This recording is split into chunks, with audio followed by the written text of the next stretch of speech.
Eu sou Pai Tadeu, dirigente e fundador do Centro de Umbanda Anjos da Caridade. Eu estou em Nova Odessa, mais precisamente nas Chácaras de Recreio Praia Azul, né?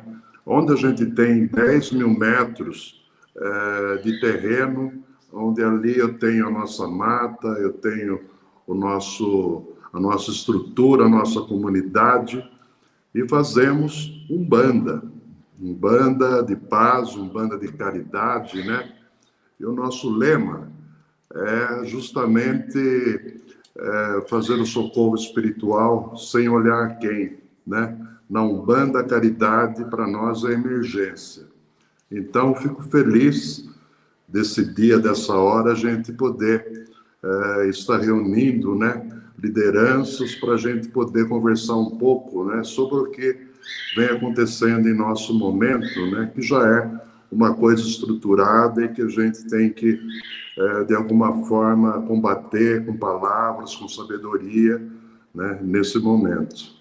Pai Tadeu, o nosso objetivo é promover um diálogo construtivo, empático e educativo, incentivando a reflexão e o respeito às diversidades religiosas que formam o Brasil. Então, inicialmente, eu gostaria de saber como o senhor define intolerância religiosa e de que maneira percebe suas manifestações no cotidiano. Bom, sobre a intolerância religiosa, é um tema delicado, né, para a gente se falar, mas eu acredito que as lideranças, né, precisam se movimentar para a gente ter, pelo menos, um respaldo perante a sociedade, em todos os sentidos. Eu, como umbandista, né, eu estou aí com 68 anos de vida terrena, me considero de Umbanda desde que saí do ventre da minha mãe. A gente já viu muitos casos, a gente já acompanhou, já vivenciou, né? E isso é muito triste, né? Nós somos cidadãos planetários, nós viemos de um poder divino, e acredito que nós estamos aqui de passagem, em crescimento, e esse crescimento está calçado, né, no amor e na sabedoria, e principalmente abraçar o próximo, aquele que necessita, aquele que precisa, às vezes, de uma boa palavra. Então, por isso que a gente hoje luta para que isso seja entendido e aliviado, porque a Umbanda, ela tem aí no Brasil 116 anos, que foi agora comemorado em novembro, dia 15 de novembro, mas ela já passou por momentos muito delicados, principalmente na época da ditadura. Foram 20 anos aí de um regime militar muito rígido, né? E a Umbanda, ela foi, nessa época, ela foi castigada, ela foi mantida como um culto pagão, ela foi tida como culto pagão, né, ao demônio, e isso daí fez com que a gente regredisse, né, e ficar patinando numa periferia, né, pelo modo de entender, pelo modo de abraçar todos, né, seja o preto, seja o branco, seja as outras ideias sim, de ter a parte sim, sentimental elevada. Então, a gente, da Umbanda, a gente tem esse princípio e sabemos, né, que a Umbanda, ela tem aí esses 116 anos de luta. Nós estamos gatinhando dentro, assim, eu acredito, das religiões dominantes, mas a gente sai da periferia e mesmo na contramão, a gente vai chegando ao centro e podendo mostrar realmente o que é a nossa religião, com o respeito, principalmente, né, às outras formas de reverenciar o sagrado. Isso é muito importante, né? Tem o bom pastor, e o bom umbandista. Então, as pessoas, às vezes, elas usam as religiões, né, para se autopromover, para atacar, para dissemir algumas coisas ruins. Isso daí a gente acaba entristecendo e regredindo em pensamentos positivos, né? Então, eu acredito que nós estamos num movimento positivo, principalmente nesse momento onde a gente tem a oportunidade de reunir forças, né, para a gente poder discutir isso, ter entendimento e saber que o nosso Pai, ele é uno, né? E nós estamos num país laico, onde todos possam proferir a sua fé de uma maneira boa, sabe? E buscar dentro, sim, dessa fé, o nosso crescimento, né? Espiritual, pessoal, né? Perante a sociedade. Então, a intolerância religiosa, eu acho que ela é estruturada, ela já vem sendo estruturada, né? Nós falamos da ditadura, mas em 1941 ela teve aí um momento de auge, que foi um coronel, né, assim, de São Paulo, assim, do Exército, sendo presidente, né, de um órgão federativo da Umbanda em São Paulo, onde isso, sim, deu uma visão diferente para aquilo que a gente buscava, né? Então, quando você põe um militar que estava dentro de uma ditadura, dentro da religião, e ele abraçar essa causa, ver a nossa minoria e saber o que nós realmente estávamos assim, fazendo, né? Então, ele abraçou a causa. Isso daí foi um marco, sim, para a Umbanda, quando teve o primeiro movimento umbandista perante a sociedade, pedindo já essas vistas, né, para que a gente pudesse caminhar em paz e ter esse coronel, né, que eu vou dar o nome dele aqui, é o Nelson Braga Moreira, né, que foi o presidente superior órgão de Umbanda de São Paulo. Então, foi um marco que a gente sempre tem ele. E, sinceramente, eu, como pai de santo, esse ano eu faço 50 anos de Umbanda, a gente viu já muitas coisas e a gente pede sempre a bandeira branca para a gente poder caminhar, né? Então é isso. Agora, eu gostaria de saber se você já presenciou ou foi vítima de um ato de intolerância religiosa. E caso tenha presenciado, poderia compartilhar conosco como foi essa situação? Sim.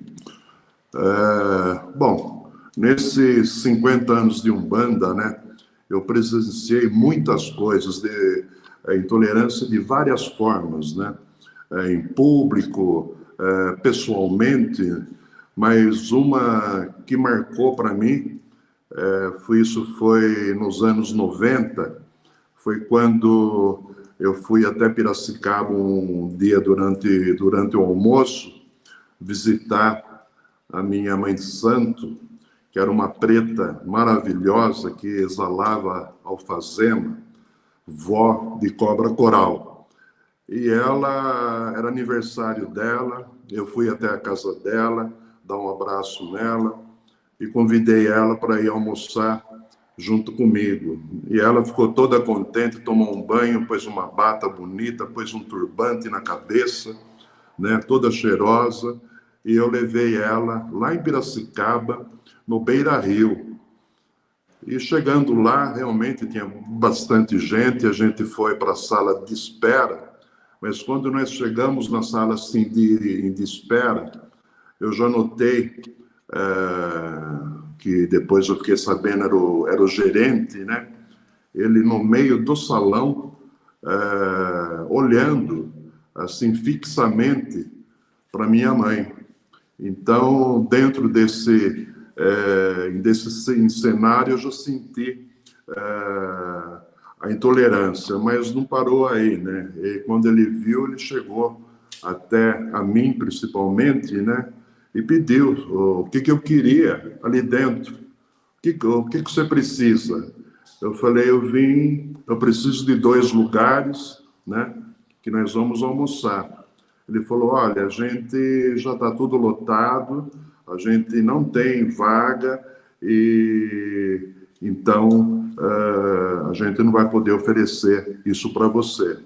E o restaurante tinha muitas vagas, é grande o restaurante lá, né? Então ali eu cheguei, conversei com a minha mãe, e falei, nossa mãe, esse restaurante a gente não vai poder ficar. Mas depois a gente foi num outro restaurante e a gente sentou e almoçou imperfeitamente. Mas ali eu saí com uma dor no coração muito grande, tá?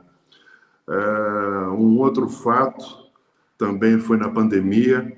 Como eu disse, a gente tem uma área de 10 mil metros quadrados que a gente ganhou, nós somos sim presenteados com essa área, e onde a gente fez a nossa comunidade, tirou nosso CNPJ para não ter problema nenhum perante ao fisco, ao Estado, ser igual a todos, né?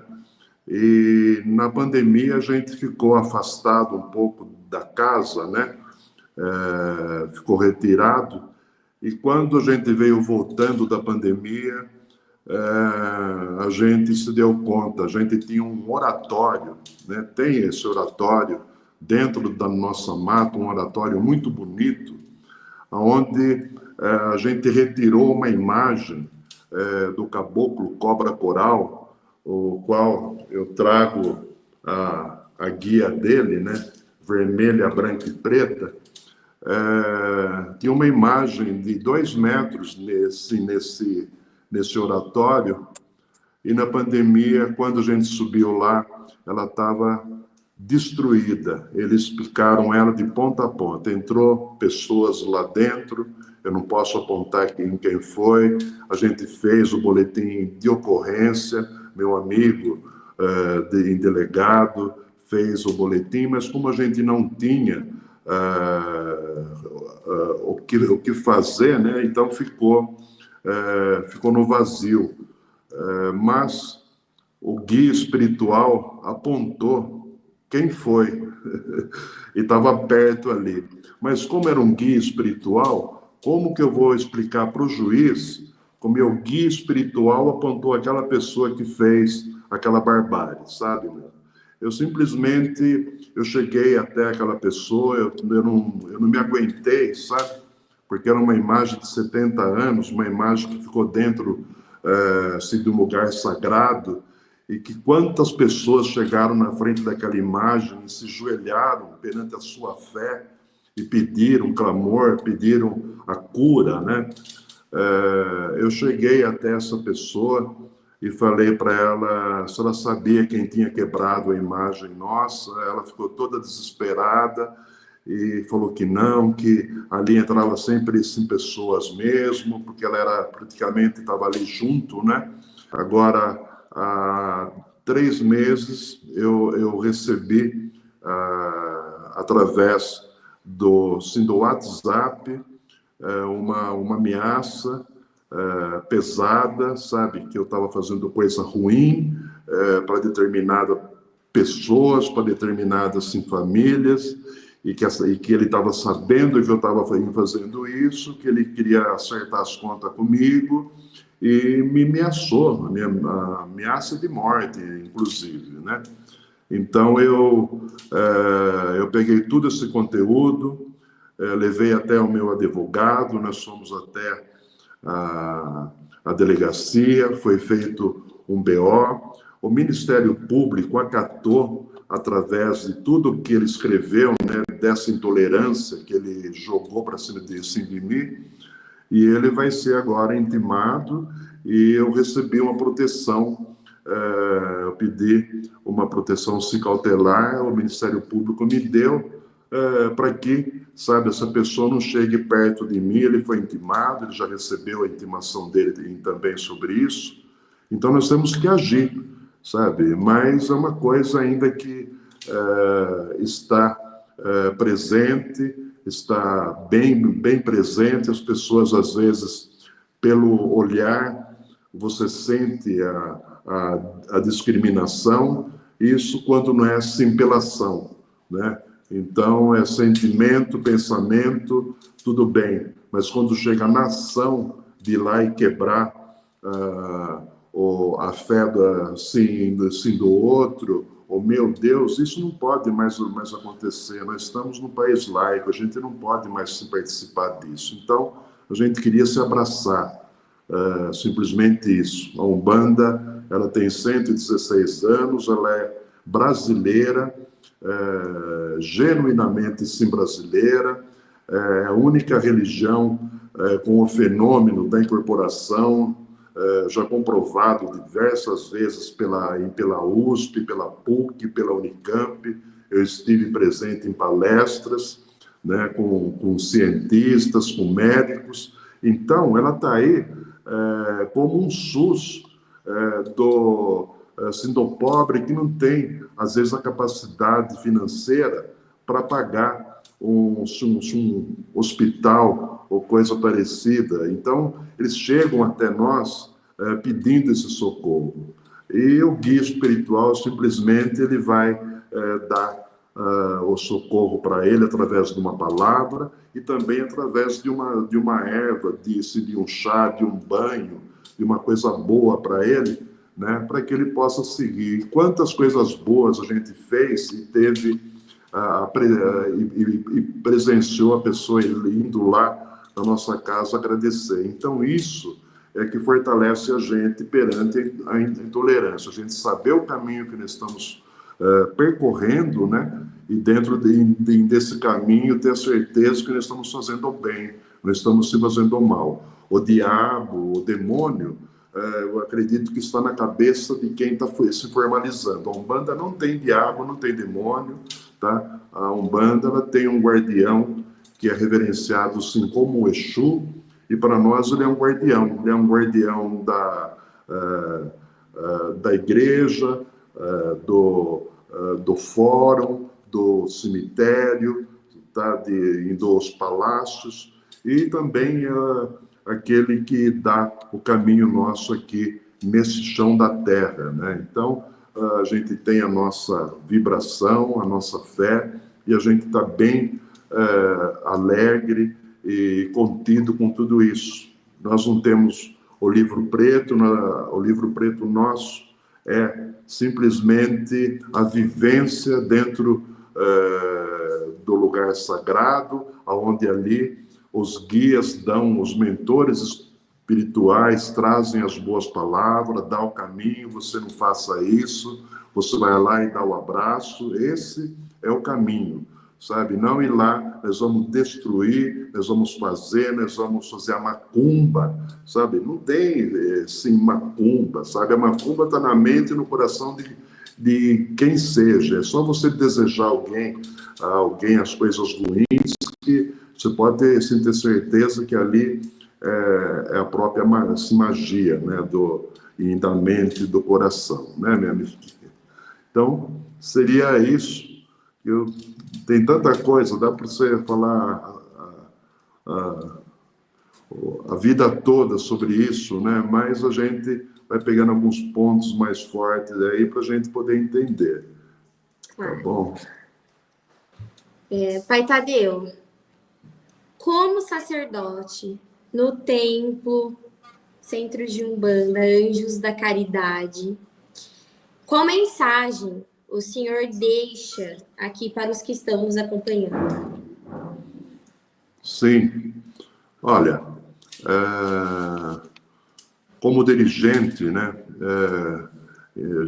a palavra sim já fala, né, o dirigente sim do navio, né. Então nós temos que ter muito cuidado com o que a gente passa para as pessoas, né.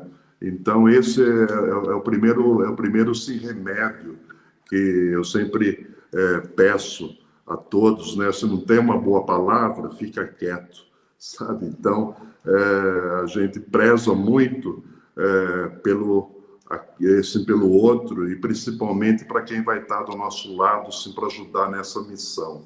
Então, o que eu sempre passo é respeito ao próximo. O respeito ao próximo é tudo. E principalmente as outras formas de reverenciar o sagrado. Nós podemos estar de frente para ele, nós podemos estar de lado, nós podemos estar pelas costas deles, mas podem ter certeza que nós estamos de frente ou de lado, nós estamos reverenciando o sagrado, nós estamos olhando para a luz. Então, nós temos essa direção. E peço para eles sempre ter esse discernimento, para ter a sua fé, para não encarar, não discutir religião fora do lugar sagrado, em bar, em rodinha, em coisas assim, para a gente está num momento de crescimento. Então, quem precisa desse crescimento é aqueles que estão juntos sim, com nós, mostrar para o próximo de que maneira é. Então, tem muitos leigos, né, que não conhecem a nossa cultura e aponta. Então, isso é difícil, assim para a gente, quando o leigo chega e fala coisas que não tem nexo, sabe, com o que a gente faz, com o que a gente cultua. Então, eu sempre peço ao nosso povo, aos meus filhos, principalmente, essa postura para a gente poder caminhar em paz, as nossas coisas todas certas, andamos de branco e com o pé no chão. A nossa cultura é a criança, é o caboclo e é o pai velho. É a inocência da criança, é a fortaleza, a astúcia do caboclo, né? E depois a sabedoria e a paciência do pai velho, que é, sim, justamente o começo, meio e fim. Nós cultuamos a natureza, a lua e o sol. Olho todo dia a posição sim, da lua para a gente saber de que maneira a gente pode reverenciar esses astros sagrados, né? E a folha, né? Na nossa cultura, sem folha não tem Umbanda, não tem Candomblé, que é das religiões afro-brasileiras, né? Então a gente cultua-se muito isso. E como eu disse, o respeito é 100% por todas as religiões, todas as etnias, todo modo de se reverenciar o sagrado. Tá bom? Bom, muito obrigada. Eu agradeço por ter aceitado o nosso convite de fazer parte do nosso projeto em alusão ao dia 21 de janeiro, Dia Nacional do Combate à Intolerância Religiosa. Muito obrigada. Sim, muito bem. Eu que agradeço, viu? Tá bom? Axé para vocês. Axé. Poder de realização. Axé é o poder de realização. Essa é a palavra certa. Axé. E o nosso saravá também é um modo de um abraço, né? Então, isso é muito importante. Uma outra palavra, umbanda. Essa palavra umbanda é um mantra. De luz, o ban de som e o dan de movimento. Então, é luz, som e movimento. Tá bom? Tá bom. Então, uma boa noite. Boa noite. Saravá, Nanauá.